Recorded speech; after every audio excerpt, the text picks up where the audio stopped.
Hey guys! Welcome back again sa ating YouTube channel! Another day, another luto na naman. Kaya ngayon ay samahan niyo po ako magluto ng isa namang masarap na palaman sa tinapay na dalawa lang pong ingredients ang ating gagamitin. Kaya kung gusto niyo pong malaman kung paano po ito lutuin at anong mga ingredients na ating gagamitin, please tapusin mo ang video nito para malaman mo.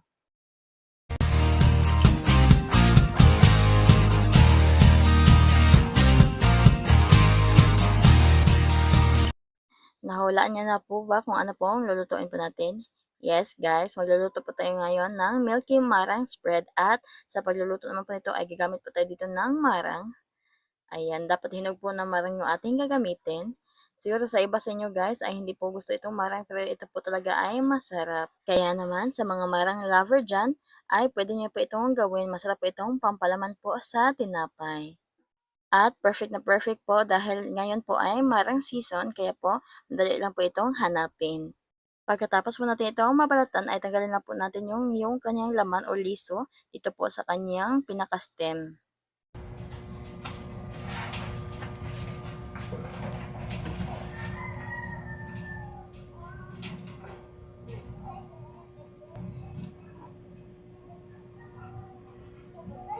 Ayan, ito na po yung laman po na natanggal po natin sa isang buong marang.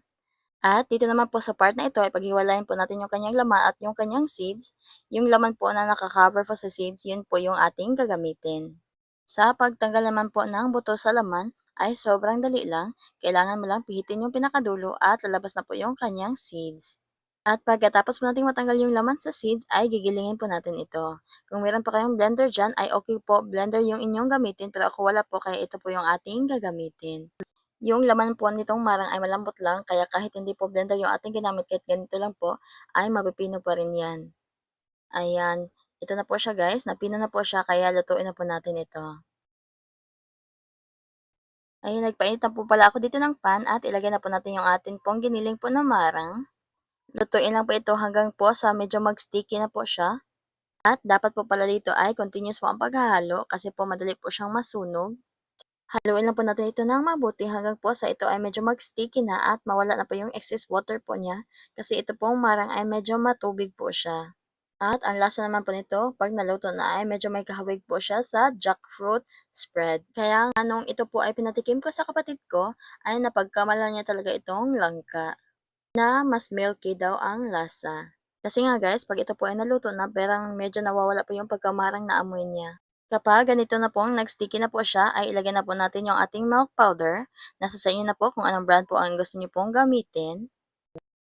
Pagkatapos ay paghaluin na po ito ng mabuti hanggang po sa mag-well combine na po yung ating marang at yung ating milk powder. At ang sukat pala ng milk powder po na nailagay po natin dito ay nasa kalahating cup.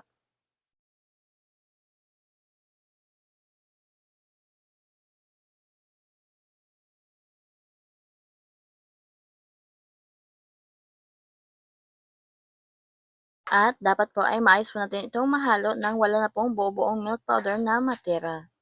Yung iba sa atin guys ay ayaw talaga sa marang dahil daw po medyo matapang daw po yung amoy po nito. Pero pag niluto nyo po ng ganito guys ay nawawala po yung matapang na amoy ng marang. Sabi nga nila, yung prutas daw ng marang ay isa daw sa mga prutas na hindi mo maitatanggi na meron ka. Kasi malayo pa lang ay talagang naaamoy na. At story time naman po tayo dito sa amoy po talaga nitong marang guys. Naalala ko po talaga dati no, nagtatrabaho pa po ako sa bakery, mga 2013 to 2014 ata yun guys. Pagpunta ko po ng work, lalo na po pag pang-umaga po ako, bumibili po ako ng marang po sa daan. Pagdating ko naman po sa work guys, ay nilalagay ko po siya sa pinakailalim po ng ref kasi masarap din po siyang kainin pag malamig. Pero yung marang ay grabe naman po talaga yung amoy. Kaya po nung nagka-busy na at may bumili po ng soft drinks, pag-open ko talaga sa ref guys ay lumabas po talaga yung amoy niya. Kaya ang sabi po ng customer, ano daw po yung nasa loob po daw ng ref. Grabe daw po ng baho. Buti na lang po talaga ay hindi po ako napagalitan po ng supervisor po namin. Kaya nga, totoo talagang sinasabi po nila na yung marang daw po ay isa sa mga prutas na hindi mo maitatangging meron ka kasi habang malayo ka pa lang ay naaamoy na talaga. Mabalik naman po tayo dito po sa ating niluluto. At dahil po itong marang po na ating nabili ay matamis na kaya hindi na po tayo dito naglagay pa ng sugar at yung milk powder po natin ay medyo matamis na rin po. At paano po natin malalaman na ito po ay luto na 'pag naging ganito na po siya ka-sticky guys, ayan. 'Pag ganyan na po siya ay okay na po 'yan kaya atin na po itong hanguin.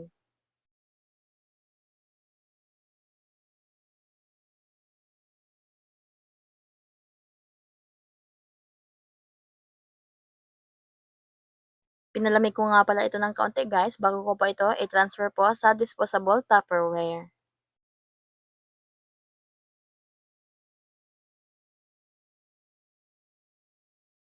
Ayan, gano'n lang kadali guys, napakadali lang pong lutuin po nitong ating Milky Marang spread at napakasarap po nitong ipalaman po talaga sa tinapay. Kaya sa mga marang lover dyan, ano po hinihintay nyo, subukan nyo na po ito. At kung nagustuhan nyo naman po yung ating video for today, please let me know in the comment section below at huwag kalimutang mag-like, subscribe, pag-click na rin po yung notification bell para lagi kang updated sa ating masusunod pang video.